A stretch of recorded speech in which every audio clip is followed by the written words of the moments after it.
shaka urimo urajya utambaye inkweto. Umufite ivoko nyine urimo urajya hewo wambaye ibirenge.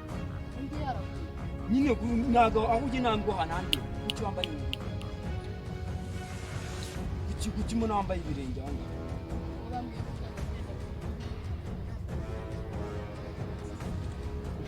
Amategeko yahawe nani? Ayo na abona yahawe nabo ntabwo bakureba. Yakuca mani.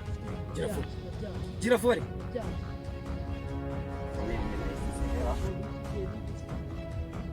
Nuko nyibuze ngo ngoma magare mu tukuti. Ngo jya kugenda genda basambaye inkweto. Genda.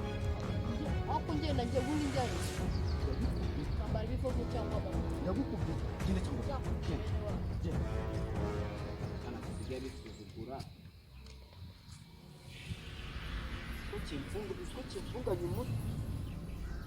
Umfunganye umutwe sha. Ninze ndakuvuna.